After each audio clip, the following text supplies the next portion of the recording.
24 மணி நேரமும் உங்கள் ஆன்மா கதறி அழுது கொண்டே உள்ளது.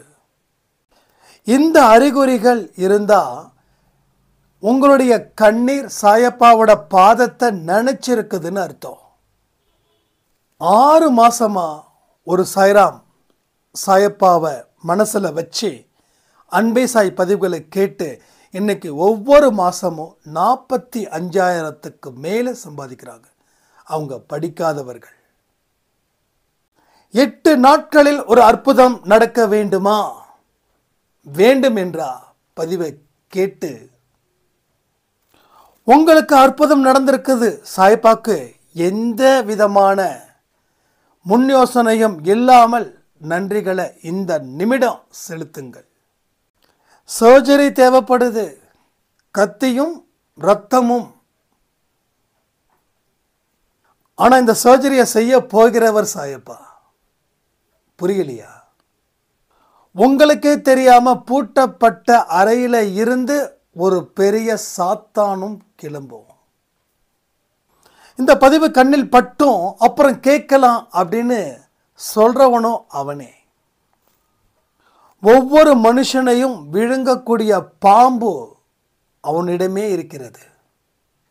இவருடைய அருளை பெற்றவரால் மட்டுமே இந்த பதிவை கேட்க முடியும். அதுல இருந்து தப்பிக்கவும் முடியும்.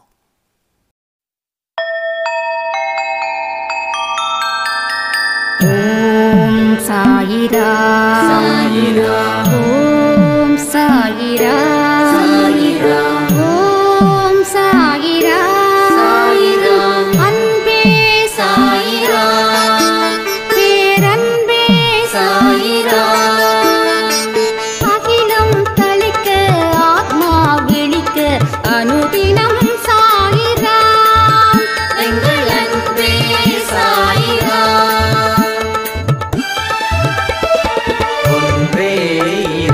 ஒன்றே பூமிக்கென்றும் சாயிரா சரணம் சாயிரா நன்றே செய்து வாழ்வோம் நாம் ஒன்றே செய்து வாழ்வோம் அன்பே சாயிரா.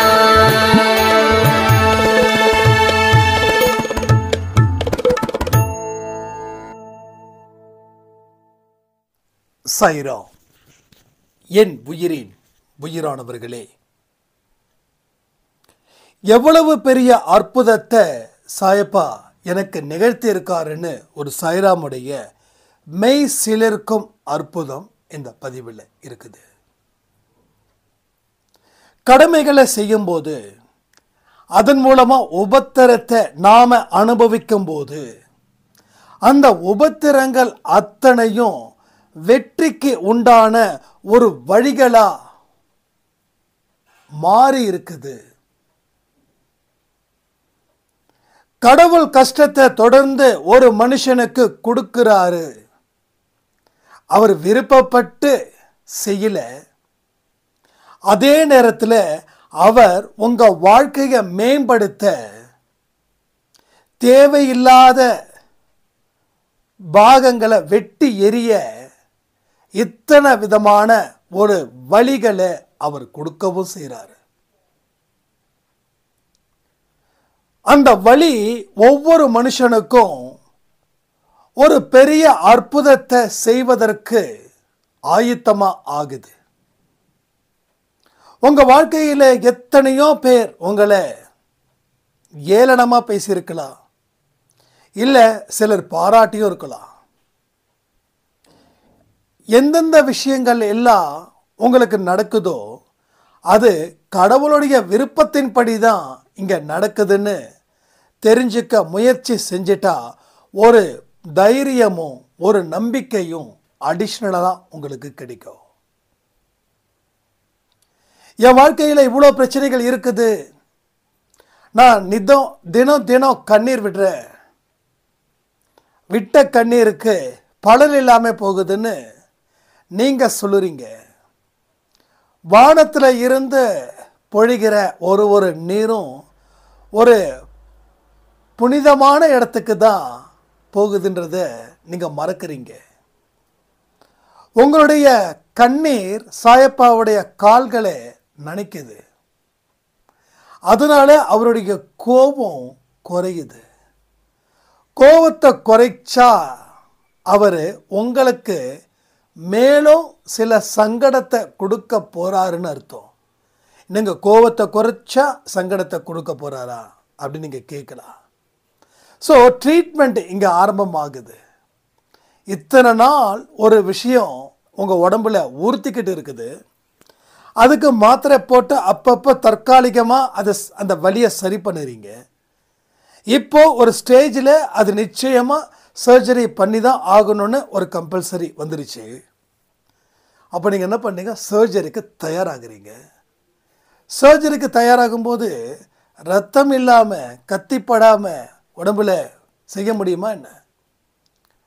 அப்போது அந்த ரத்தமும் அந்த கத்தி உடம்புலையும் படுது. இப்போ சர்ஜரி அப்படின்றது வலிக்குது. ஆனால் இனி வலி இல்லாத வாழ்க்கைக்காக தான் இந்த சர்ஜரி தேவைப்படுதுன்னு நமக்கு அன்னைக்கு தான் உணரும். ஸோ உணர்ந்ததால் அந்த வலியை ஏற்றுக்கிறோம். அதே போல் வாழ்க்கையிலையும் ஒரு சர்ஜரி உங்களுக்கு தேவைப்படுதுங்க. ஒரு சர்ஜரி தேவைப்படுது. என்னைக்கு நீங்கள் அழுது அவருடைய கால் பாதத்தில் அந்த தண்ணீரை அந்த கண்ணீரை கொண்டு கழுவுனீங்களோ அப்போ அவர் தயாராகிறார். ஓகே, என் குழந்தைக்கு நான் சர்ஜரி பண்ண போகிறேன். குழந்தையே கவலைப்படாத, பயப்படாத, பொறுமையோடு நில்லு, நிதானமாக நில்லு, கொஞ்சம் வலிக்கும், பொறுத்துக்கோ, அப்பா நான் இருக்கேன், நீ ஃபீல் பண்ணாத. இனி உன் வாழ்க்கையில் வலியே செய்யாமல் இருக்கத்தான் இந்த வலியை உனக்கு நான் கொடுக்குறேன்றதை புரிஞ்சுக்கோ. புரிஞ்சுக்கிட்டு வலியை ஃபேஸ் பண்ணு, தாங்கு, சந்தோஷமாக வாழு. இவ்வளோதான், இவ்வளோதாங்க வாழ்க்கை. இதை விட்டுட்டு இப்படி அப்படி அப்படின்ற ஒரு மனநிலைக்கு வர வேண்டாம். எனக்கு நிறைய பேர் சொல்கிறீங்க, இவரை வணங்கும் போது பெரிய சோதனை இருக்குதுன்னு. அதனால் நான் வணங்கலைன்னு சொன்ன மனிதர்களும் இருக்காங்க. இல்லை அப்பாவியா ஏற்றுக்கக்கூடியவர்களும் இருக்காங்க. அதாவது இந்த சோதனையை கொடுக்கறதால நான் விலகிறேன்றதை ஏன் மனிதர்கள் சொன்னேன் அப்படின்னா, அவங்க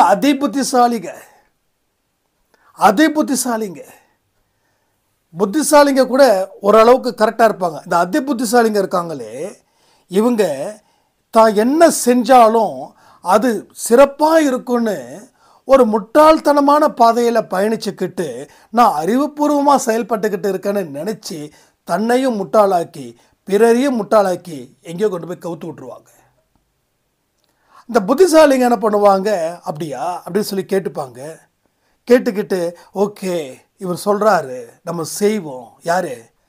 சாயப்பா சொல்கிறாரு நாம் செய்வோம், ஒன்றும் பிரச்சனை இல்லை, அவர் தான் சொல்கிறாரு இல்லை, பொறுமையோடும் நம்பிக்கையோடும் இரு, வலியை ஏற்றுக்கோ, நான் சர்ஜரி பண்ணக்கூடிய காலத்தில் நீ இருக்கும்போது அந்த வலியை ஏற்றுக்கோ குழந்தைன்னு சொல்கிறாரு.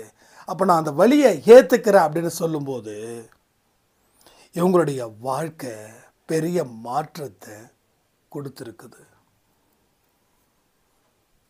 அப்போ கடுமையான வலி, கடவுள் வருவதற்கு முன்னாடி 50% வலி, கடவுள் வந்ததுக்கு அப்புறம் 90% வலி. இங்கே நான் ஒரு பதிவை சொல்லணும்னு நினைக்கிறேன். ஒரு 2 நிமிஷத்தில் என்னுடைய பர்சனல் விஷயத்தை நான் சொல்லணும்னு நினைக்கிறேன். ஏன்னா நான் அதிகமாக ஒரு ப்ராப்ளத்தை ஃபேஸ் பண்ணது தான். ஏதோ ஒரு நல்ல மனுஷனுக்கு நான் ஜாமீன் போட்டுட்டேன் 3 லட்சம் ரூபாய்க்கு, 1 லட்சத்துக்கு. அவர் ஊரை விட்டு ஓடிட்டார், ஆளு பிடிக்க முடியல. ஃபைனலி நான் ஜாமீன் போட்டதால் அந்த காசை நான் கட்டணும்னு சொல்லி என் தலையில் சுமத்திட்டாங்க. அப்போது சம்மன் அனுப்புகிறாங்க, நான் தான் வாங்கலையே அப்படின்னு சொல்லி நான் அதை மதிக்கலை. அதை பற்றி எந்த ரெஸ்பான்ஸும் தெரியல, ஏன்னா அதனோட வேல்யூ தெரியல. ஒரு சம்மன் அனுப்புகிறாங்கன்னா அது அப்பியர் ஆகணும் அப்படிலாம் எனக்கு தெரியல. இது இப்படியே ஒரு வருஷம் போகுது. ஃபைனலாக நான் சாய்ப்பா கிட்ட பிரார்த்தனை பண்ணுறேன். மொத வியாழக்கிழமை அன்னைக்கு ஃபஸ்ட்டு வாரத்துக்குண்டான விரதத்தை முடித்து என்ன பண்ணலாம், ஆரோக்கியமாக பிஸ்னஸ்க்கு சொல்கிறேன், என்ன பண்ணலாம், என்ன செய்யலாம், கடவுள் வந்துட்டார் இனி அப்படின்னு சொல்லி ஒரு தனியான ஒரு மைண்ட் செட்டை நான் உருவாக்குறேன். கடவுள் வந்துட்டார், இனி நம்ம ஆட்டம் வேறு லெவலில் இருக்கணும் அப்படின்னு. ஆனால் அதை நினச்ச அடுத்த 10-15 நிமிஷத்தில் ஒரு காலிங் பெல் வருது. அதில் சந்தோஷ் அப்படின்றாங்க. எஸ், நான் தான்றேன். நாங்கள் இது மாதிரி இந்த போலீஸ் ஸ்டேஷன் இது வரோம், ஸோ சொல்லுங்கள் அப்படின்னு கேட்குறேன். நீங்கள் சம்மனை நிறைய நாங்கள் கோர்ட் அனுப்பின சம்மனை நீங்கள் ஃபாலோ பண்ணல, அதனால் உங்களை நாங்கள் அரெஸ்ட் பண்ண போகிறோம். ஏன்னா நம்ம அடிக்கடி இப்படி போயிட்டு வந்தால் நமக்கு தெரியாது. அப்போது என்னடா அது முதல் தடவை சாய்ப்பாவை நம்பி ஒரு காரியத்தில் இறங்குறோம். அப்போ ஏற்கனவே இருக்கக்கூடிய துன்பம் அது பெருசாக தெரியல. இப்போது என்னை கைவிலங்க கட்டிக்கிட்டு இழுத்துட்டு போக வந்திருக்காங்க அப்படின்னு நினைக்கும் போது உடலெல்லாம் என்னமோ பண்ணுது. ஒரு செகண்ட் அப்புறம் ஒரு நிமிஷம் அவர் இல்லைங்க வாங்க உள்ளே வாங்கண்ணா, என்னங்க இப்படி பண்ணிட்டீங்க, இப்போ நான் உங்களை கூட்டுட்டு போகணும் அப்படின்னு. நான் எனக்கு தெரிஞ்ச ஒரு அட்வொகேட்டை கால் பண்ணி, சார் இப்படி இருக்குது அப்படின்னோடனே, சரிங்க அவங்கக்கிட்ட கொடுங்க அப்படின்னு சொன்ன உடனே அவங்க ஓகேங்க நாங்கள் டோர் லாக்குன்னு சொல்லுவோம், 2 நாள் கழித்து நீங்கள் வர மாதிரி இருக்கும், 2 நாள் தான் வெயிட் பண்ண முடியும், நீங்கள் வாங்க அப்படின்னு சொல்லி அவங்க போகிறாங்க. அப்போது நல்லா புரிஞ்சுக்கோங்க. அதுக்கப்புறம் நடந்த பெரிய பெரிய மிராக்கல்ஸ் நான் அடுத்தடுத்த பதிவில் சொல்கிறேன், நான் ஏற்கனவே சொல்லியிருக்கேன். இப்போ என்னென்னா, நான் அவரை நம்பி வந்திருக்கேன், பட் போலீஸ் நிற்குது. அப்போ எந்த மனுஷனாக இருந்தாலும் என்னடா இவர் இவ்வளோ பெரிய சோதனை கொடுக்குறாரு, ஐயோ சாமி இது தாங்கிக்க முடியாதுன்னு சொல்லி வெளியில் வந்திருந்தேன்னா இந்த இடத்துல நின்று இருக்க மாட்டேன். அந்த பிரச்சனை கிட்டத்தட்ட 3, 4, 5 வருஷமாக போயிட்டு இருந்த பிரச்சனை. அது அந்த போலீஸ்கார் வந்ததால் அடுத்த 1 மாதத்தில் செட்டில்மெண்ட் முடிஞ்சுது. ஒருவேளை அந்த கஷ்டம் வரலன்னா இன்னைக்கு வரைக்கும் நஷ்டப்பட்டு தான் என் வாழ்க்கையை ஓட்டிகிட்ருக்கணும். அப்போ யோசிச்சு பாருங்கள், கடவுளை வணங்கினதுக்கப்புறம் உங்கள் மனசு அவருடைய பாதத்தில் தொட்டுடுச்சுன்னா கண்டிப்பாக வலி இருக்கும். இல்லை இந்த வலியை நான் அனுமதிக்க மாட்டேன், இந்த வலி எனக்கு தேவையில்லாத வலி அப்படின்னு நீங்கள் சொல்லி தப்பிக்கிறதுக்கு முயற்சி செய்யாதீங்க. ஏன் தெரியுமா, இந்த இடத்துல நீங்கள் இப்போ ஸ்ட்ராங்காக நிற்கலை அப்படின்னா உங்கள் வாழ்க்கையில் மறுபடியும் இந்த மாதிரியான வாய்ப்புகள் வராது. ரெண்டாவது, நீங்கள் ரிலாக்ஸேஷன் பீரியட்ஸ்னு ஒன்று இருக்குது. ரிலாக்ஸேஷன் பீரியட் ஆஃப்டர் 70, 60 கூட விட்டுருங்க, 60 கூட இட்ஸ் அ க்ரோத்திங் தான் நான் சொல்லுவேன். ஆஃப்டர் 70s நீங்கள் பேரம் பேத்தியோட சந்தோஷமாக வாழ்க்கையை அனுபவிக்க வேண்டிய நேரத்தில் அப்போது உங்களுக்கு இந்த கஷ்டங்கள் இந்த துன்பங்கள் எல்லாத்தையும் நீங்கள் பயந்து ஒதுக்கி லாக் பண்ணி வச்சுருக்கீங்கல்ல, ஒரு இடத்துல லாக் பண்ணி வச்சுருக்கீங்கல்ல, அது ஒரு நாள் அதிகமாக ப்ரெஷர் ஆகி அந்த கதவை அடைச்சிக்கிட்டு வெளியில் உங்களை சூழ்ந்துடும். உங்களால் எதுவுமே செய்ய முடியாமல் போயிடும். ரைட்டா, எதுவுமே செய்ய முடியாமல் போயிடும்.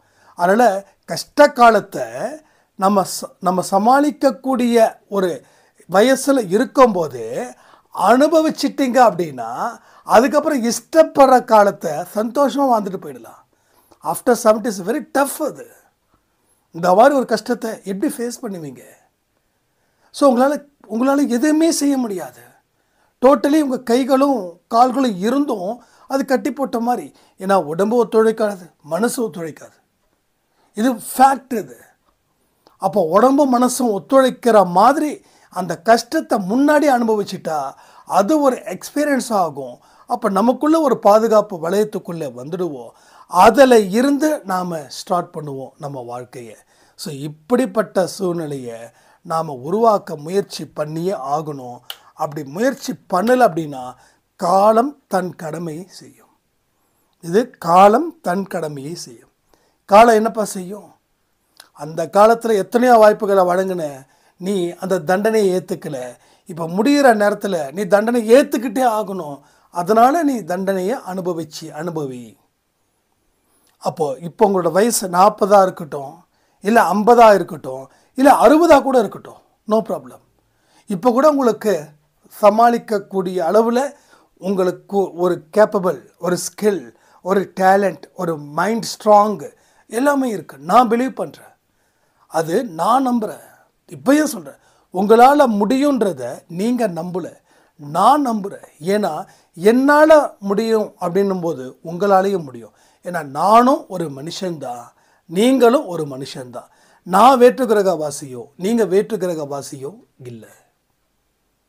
சுற்றியும் அடி, அந்த இடத்துல ஒரு வாழ்க்கை, அதுதான் நமக்கு. நல்லா புரிஞ்சுக்கோங்க. சுற்றியும் உங்களுக்கு 1000 லட்சம் கோடி பேர் இருக்கட்டும். 6லும் சாவு, 60லும் சாவு. அதுக்காக செத்து போக சொல்லலை. சாவுன்றது பிறந்த உடனே உறுதி ஆயிடுச்சு. இப்போ வாழ்ந்து என்னத்தை நம்ம சாதித்தோம், இதை தான் நம்ம கூட இருக்கிறவன் நம்மளை யோசிப்பான். எவ்வளவோ கஷ்டப்பட்டான், எவ்வளோ வேதனை அனுபவிச்சான், ஆனால் நல்லபடியாக இந்த உலகத்தை விட்டு போனான் பாரு அப்படின்னு ஒருத்தர் சொன்னால் போதும், நம்ம சாட்டிஸ்ஃபைடாக நம்ம ஆன்மா ஹாப்பியாக என்ஜாய் பண்ணோம். ஸோ அந்த ஆன்மா அழுதுகிட்டே இருக்குது உள்ளே, ரைட்டா? ஆன்மா உள்ளே ஓயாமல் அழுதுகிட்டு இருக்கு. ஒரு சின்ன குழந்தை அழுதுகிட்டே இருக்குது. ஏன்? அந்த குழந்தைக்கு என்னமோ ஒரு தேவை. சரி, நீங்கள் சாப்பாடு கொடுக்குறீங்க, அழுவுது. ட்ரெஸ்ஸு போட்டுக்க கொடுக்குறீங்க, அழுவுது. இல்லை ஒரு ஊர் உலகத்தை சுற்றி காட்டுறீங்க, அழுவுது. அப்போது அந்த அழுகையை நிறுத்துறதுக்கு அதுக்கு சாப்பாடு கேட்கல. அது இன்டைரக்டாக சொல்லுது, சாப்பாடுக்காக நான் அழுவலைன்னு சொல்லுது. ஆனால் திரும்ப திரும்ப சாப்பாடு கொடுத்துக்கிட்டே இருக்கும். ஐயோ அழுவுதுன்னு திரும்ப திரும்ப சாப்பாடு கொடுத்துக்கிட்டே இருக்கிறதால அந்த குழந்தை அந்த சாப்பாட்டு மேலே வெறுப்பு வந்துடுது. சரி, போட்டுக்க ட்ரெஸ்ஸு, என்னென்னமோ ட்ரை பண்ணுறோம், எவ்வளவோ ட்ரை பண்ணுறோம், எப்படியோ ட்ரை பண்ணுறோம், எல்லாமுமா ட்ரை பண்ணுறோம். ஆனால் பட் என்ன நடக்குது இங்கே அப்படின்னா, அதனோட அழுகை மட்டும் நிறுத்தவே இல்லை. அந்த அழுகைக்கு என்ன காரணம்னு பார்த்தா, குழந்தைக்கு எங்கேயோ ஒரு இடத்துல வலி இருக்குது. அந்த வலியை உணராமல் நாம் திரும்ப திரும்ப ஏதோ ஒன்று கொடுத்துக்கிட்டே இருக்கோம். அந்த வலி பெருகுது. அப்போ அந்த வலியை நிறுத்தணும்னா அந்த வலிக்கு உண்டான வழிகள், மருந்தோ மாத்திரையோ இல்லை அதுக்கு வேறு ஏதாவது சாப்பாட்டில் கொஞ்சம் ஹெல்த்தியான ஒரு விஷயமோ அது கொடுத்தாதான் அது சரியாகுன்ற நிலைமை ஃபைனலாக தெரியுது. அதே போல தான் உள்ளுக்குள்ளே இருக்கக்கூடிய ஆன்மா தொடர்ந்து அழுதுகிட்டே இருக்குது. ஏன்னா அது இப்போ வரைக்கும் இருட்டறையிலேயே நீங்கள் வச்சுருக்கீங்க. அது வெளிச்சத்துக்கு கொண்டு வரணும். ஆன்மான்றது ஒரு குழந்தை மாதிரி நினச்சிக்கோங்க. அது இருட்டிலே வச்சிட்ருக்கீங்க, நீங்கள் வெளிச்சத்தில் இருக்கீங்க. அது வெளிச்சத்தில் இருந்தால் தான், நீங்கள் இருட்டில் இருந்தால் கூட அது வெளிச்சமாக்கப்படும். புரியுதா? அப்போ அது இருட்டில் இருக்கும்போது நீங்கள் என்னதான் 10,000 வாட்ஸில் ஒரு இடத்துல இருந்தாலும் அது என்றைக்குமே இருட்டாக தான் இருக்கும். அப்போ ஆன்மாவுக்கு தேவைப்படக்கூடிய விஷயம் என்ன தெரியுமா? நம்ம ஆன்மா கடவுளோட ஆன்மாவோட இணைக்கணும்னு பார்க்குது. கடவுளோட ஆன்மாவோட இணையணும், கடவுள் தான் அதை பார்க்கணும். அப்போ உடலும் மனசும் சுத்தமாக இருந்தால் ஆன்மாவும் சுத்தமாக்கப்படும். உடலும் மனசும் குப்பைகள் ஜாஸ்தி இருந்துச்சுன்னா ஆன்மாக்கள் அசுத்தமாக இருக்கும். ஆன்மாவுக்கும் உடலுக்கும் பங்கு இருக்குது, மனசுக்கும் ஆன்மாவுக்கும் பங்கு இருக்குது. எதுவுமே இல்லாமல் இல்லை. ஒன்று தான். ஃபார் சிம்பிள் எக்ஸாம்பிள், உங்களுக்கு நீங்கள் ஆன்மா நம்புறீங்க, நம்பல, அது எனக்கு விஷயம் கிடையாது. ஆனால் இந்த விஷயத்த சொன்னால் அதை நம்புவீங்க, நான் நம்புகிறேன். காலில் அடிபட்டால் காலுக்கு வலிக்குது. அப்போ காலுக்கு வலிக்குதுன்னும் போது ஏன் கண்ணில் இருந்து கண்ணீர் வருது? இதுக்கு என்ன பதில்? இதுக்கு பதில் சொல்லுங்கள். இதுக்கு பதில் வேணும். காலில் நடந்துக்கிட்டே இருக்கீங்க, ஃபோனை பார்த்துக்கிட்டு ஷார்ட்ஸ் பார்த்துக்கிட்டே இருக்கீங்க, ரொம்ப பிடிச்சமான ஷார்ட்ஸ் வருது, அப்படியே பார்க்குறீங்க, ஒரு கல் இருக்குது, அது இடையே கீழே பொத்துரு விடுறீங்க. விழுந்த உடனே நீங்கள் பார்க்குற ஷார்ட்ஸ் அப்படியே ஸ்டாப் ஆகி அது பாட்டுக்கு ப்ளே ஆகிட்டே இருக்குது. ஆனால் நீங்கள் விழுந்துட்டீங்க. இப்போ காலில் அடி, ஆனால் கண்ணில் கண்ணீர். வயிறு வலிக்குது, திடீர்னு கண்ணில் கண்ணீர் கொட்டுது. ஒன்றும் இல்லை, ஒரு லைஃப்பில் ஒரு பெரிய பிரச்சனை, ஒருத்தவன் ஏமாற்றிட்டான், கண்களில் கண்ணீர். ஸோ எங்கே ஒரு வலியோ அங்கே அதுக்கு ரியாக்ட் பண்ணலை. ஓகேவா? காலில் வலிச்சா கண் அழுவுது. அப்போது எல்லா விஷயத்துக்கும் முக்கியமான பங்குகள் இங்கே இருக்குது. ஒன்றோடு ஒன்று தொடர்புடையது. உடலும் மனமும் தொடர்புடையது. உடல் நல்லா இருந்தால் தான் மனசு. தினமும் 1 மணி நேரமாவது நடக்கணும். தினமும் நடக்க முடியாதவங்க, என்னால் நடக்க முடியலப்பா என்னப்பா பண்ணுறதுன்னா, ஒரு 15 நிமிஷம் 20 நிமிஷமாவது தியானத்திலையும் பிராணாயாமத்திலையும் உட்காரணும். மினிமம் ஹவர்ஸ் அதை ஸ்பெண்ட் பண்ணியே ஆகணுமே. அதை ஸ்பெண்ட் பண்ணணும். மூச்சை இழுத்த விட்டு பாருங்க. மூச்சை நல்லா இடுங்க, மெதுவாக விடுங்க. என்ன இது பெரிய விஷயமா? இதில் பெரிய பெரிய பெரிய அமெரிக்கன் யூனிவர்சிட்டியில் படிக்கணுமா, இல்லை கனடா யூனிவர்சிட்டியில் போய் படிக்கணுமா, இல்லை ஜெர்மனியில் படிக்கணுமா, இல்லை இந்தியாவில் இருக்கக்கூடிய பிக்கஸ்ட் யூனிவர்சிட்டியில் போய் கற்றுக்கணுமா? மூச்சை உள்ளே இடுங்க, அதுக்கப்புறம் இப்படி ஸ்டெப் பை ஸ்டெப்பாக மெதுவாக விடுங்க. இதில் எவ்வளோ பெரிய விஷயங்கள் நடக்குது தெரியுமா? பிரெயினுக்கு போகக்கூடிய நரம்பில் இருக்கக்கூடிய பிளாக்னா ஒன்றும் பயப்பட வேண்டாம். பிளாக் ஒரு அழுத்தம் இருக்கும். அந்த அழுத்தம் மூச்சை உள்ளே விட்டு வெளியில் விடுறதால ரிலாக்ஸ் ஆகுது. ஸோ தியானம் ஒரு பொருளை நினச்சி தொடர்ந்து தியானிக்கும் போது அந்த கவனங்கள் எப்படி இருக்குதுன்னு ஒரு ப்ராக்டிஸ் ஆகுது. என்னால் நடக்க முடியல, அவ்வளோதான், முடிஞ்சிருச்சு. நடக்க முடியல, என்ன பண்ணுறீங்க? சரி, நடக்க முடியல, என்ன பண்ணுறீங்க? அப்போ இதை கடமையாக நினைக்காம, இதுதான் நமக்கு வாழ்க்கைக்கு தேவையான முக்கியமானது. 3 வேளை சாப்பாடு சாப்பிட்றோமா இல்லையா? பசி வந்தால் எதை வேணால் சாப்பிட்றோமா இல்லையா?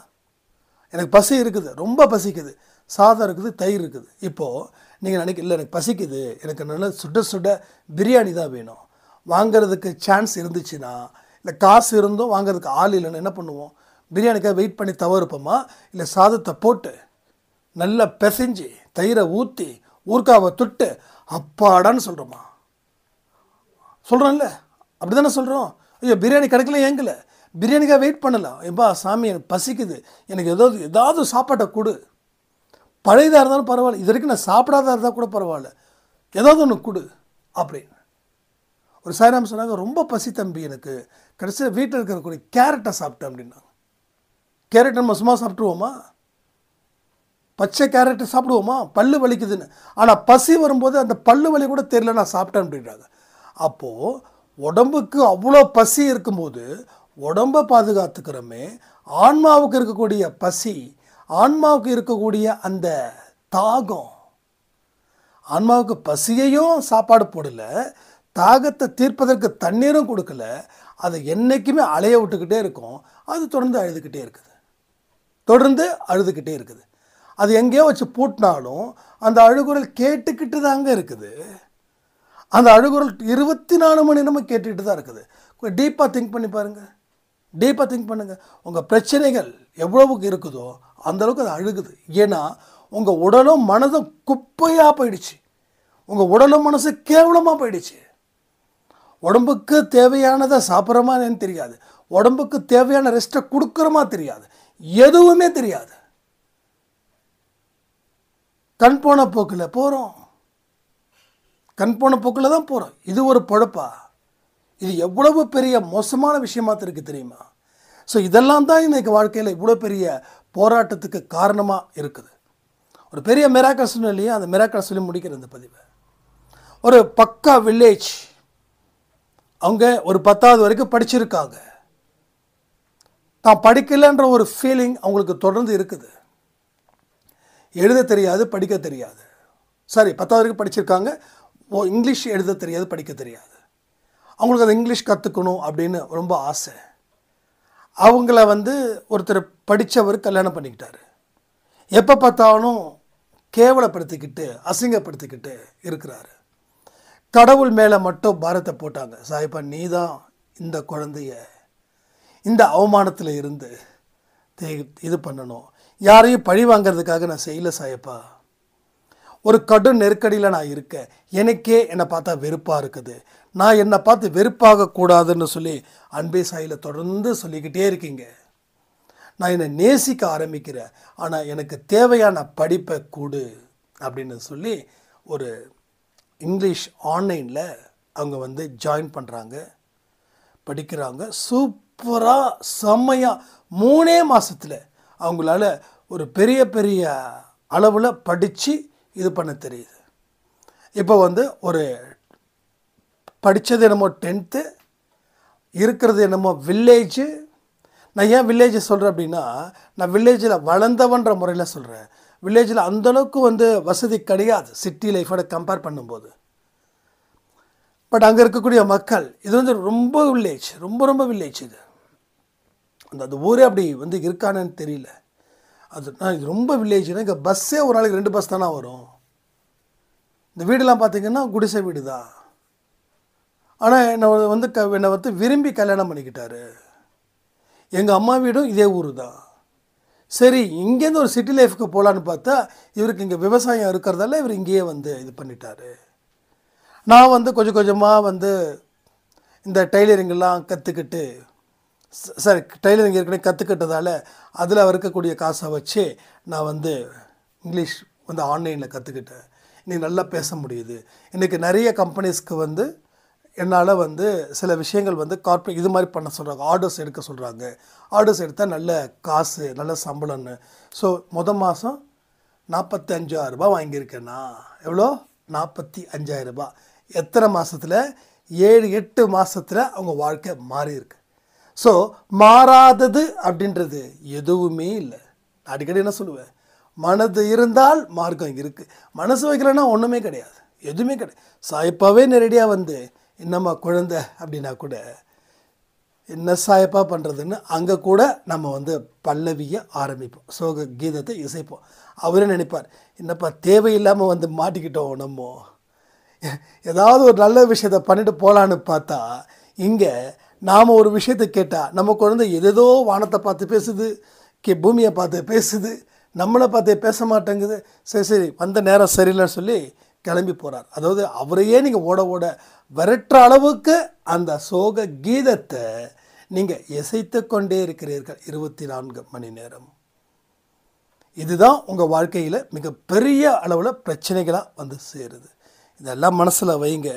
வாழ்க்கை அப்படின்றது வாழ்வதற்காக மட்டும் இல்லை, அதை எப்படி கொண்டு போய் நம்ம வாழ்க்கையை நாம் எவ்வளவுக்கு எவ்வளோ கட்டுப்படுத்த முடியும் அப்படின்றது தான். ஒன்றும் இல்லை, நேற்று வந்து நானும் விஷ்ணு சாய்ராமும் ஒரு மீட்டிங் போகிறோம். நல்லா கேட்டுக்கோங்க, மீட்டிங் போகிறோம்.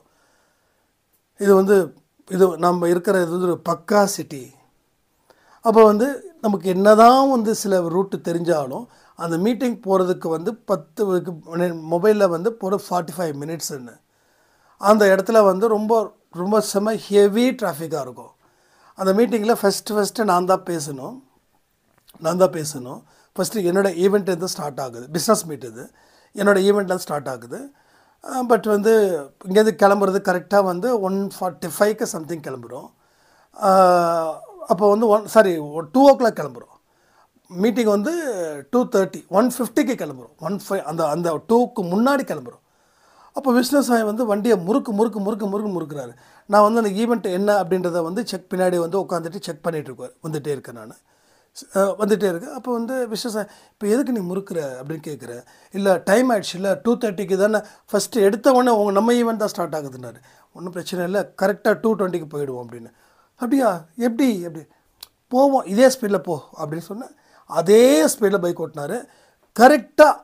கரெக்டாக சாய்ப்பா மேலே சத்தியமாக சொல்கிறேன், எதுவுமே உண்மை கிடையாது, எதுவுமே பொய் கிடையாது, எல்லாமே உண்மை. ஏன்னா எனக்கே அது ஆச்சரியமாக இருந்துச்சுன்னா, என்னாலேயே வந்து நான் சொல்கிறத வந்து சாய்ப்பா இருக்கிறாருன்றதுக்காக தான் இதை நான் நம்புகிறேன், இல்லைன்னா கண்டிப்பாக நம்ப மாட்டேன். ஸோ கரெக்டாக அந்த ஸ்பாட், அது ஒரு சர்வீஸ் அப்பார்ட்மெண்ட் தெரியும்னு நினைக்கிறேங்க. ஒரு அப்பார்ட்மெண்ட் இருக்கும், அது 1 day வாடகை எடுப்பாங்க. அது வந்து நல்லா ஏசி இதெல்லாம் நல்ல பக்காவாக இருக்கும். ஏன்னா பிஸ்னஸ் அப்படின்றதால அந்த ஸ்டேஜெல்லாம் வந்து கொஞ்சம் கிளியர் பண்ணியிருப்பாங்க, ரொம்ப பக்காவாக இருக்கும். அந்த நம்ம 2:30க்குள்ள அந்த ஸ்டேஜில் போய் ஏறணும், அந்த மைக்கை போய் பிடிக்கணும், பேசணும். அப்படி அந்த ஃபஸ்ட்டு வந்து ஒரு 30 மினிட்ஸ் என்னோடது. அதுக்கப்புறம் ஃபைனலி முடிக்க வேண்டியது என்னோடது. இடையில சந்தேகங்கள் இருந்துச்சுன்னா சொல்ல வேண்டியது என்னோடது. ஸோ கிட்டத்தட்ட அந்த இதே வந்து மெயினான ஒரு இது மாதிரி சாய்ப்பை நமக்கு வந்து கொடுத்துருந்தாங்க. அப்போ வந்து உட்காந்து இப்போ கரெக்டாக நான் சொல்கிறேன் விச்சு சாய்கிட்ட, கரெக்டாக 2:20க்கு அங்கே நம்ம இருப்போன்னா கரெக்டாக அந்த சர்வீஸ் அப்பார்ட்மெண்ட்டுக்கிட்ட போகும்போது 2:19. அதுக்கப்புறம் அங்கே பார்க்கிங் எங்கேன்னு கேட்கும்போது இப்படி தான் போகணும். அந்த பார்க்கிங்கை வண்டியை நிறுத்தி லிஃப்ட் ஏறுறோம் 2:20. அடுத்த 5 நிமிஷத்தில் ஸ்டேஜில் போகிற 2:25. கரெக்டாக ஸ்டார்ட் பண்ணுறதுல ஒரு 2 நிமிஷம் 3 நிமிஷம் சும்மா எல்லாருக்கும் வந்து இது பண்ணிவிட்டு ஒரு ஷேக் கொடுத்துட்டு ஸ்டேஜில் ஏறி கரெக்டாக 2:30க்கு ஸ்டார்ட் பண்ணுறோம். இப்போ இது என்ன மிராக்கிள் அப்படின்னா, நாம் சொன்னது நடக்குதுன்னா நாம் சொல்கிறது நடக்கிற அளவுக்கு நாம் ஒரு பாசிட்டிவ் ஆட்டிடியூட்ஸில் இருக்கோம், நல்ல ஒரு மைண்ட் செட்டை க்ரியேட் பண்ணியிருக்கோம், கடவுளை உள்ளே உட்கார வச்சுருக்கிறோம். கடவுள் வந்து எதற்கும் கவலைப்படாத நான் இருக்கேன்னு சொல்கிறாரு. நீ என்ன நம்பி களத்தில் இறங்குன்னு சொல்கிறாரு. களத்தில் இறங்குறோம், வெற்றி கோப்பையை வாங்கி அதை ஷவர்பிக்கிறோம். எங்கே? அன்பே சாய் குடும்ப உறவுகளுக்கு. ஸோ ஒரு பானைக்கு ஒரு சோறு, அதை வந்து அழுத்தி பார்த்து ஓகே வெந்துடுச்சா வேகலியா அப்படின்னு சொல்கிற மாதிரி தான் இங்கே அன்பே சாய் குடும்பத்தில் அந்த அம்மாவுக்கும் நடந்திருக்குது, நமக்கு இங்கே நடக்குது. ஸோ இந்த 2 பேருக்கும் நடந்தது, உங்களுக்கும் நடக்குதுன்னு நினச்சி சாய்ப்பாவுக்கு நன்றிகளை சொல்லுங்கள். இது மாதிரி பல அற்புதங்கள் நம்ம அன்பே சாய் குடும்பத்துக்கு நடக்கணும்னு எல்லோரும் பிரார்த்தனை பண்ணிக்கோங்க. ஸோ அழகான அற்புதமான ஒரு பதிவை கொடுத்த சாய்ப்பாவுக்கு நன்றிகள். கோடி கோடி கோடி நன்மைகள். ஒரு பெரிய ஆசீர்வாதத்தை நிகழ்த்தியிருக்காரு. அழக்கூடிய ஆன்மாவுக்கு இன்னைக்கு நாம் அதனுடைய தாகத்தை தீர்ப்போம், அதனுடைய பசியை தீர்ப்போம்னு சொல்லி இந்த பதிவை நான் முடிக்கிறேன். ஜெய் சாய்ராம். ஓம் சாயிராம். ஓம் சாயிராம்.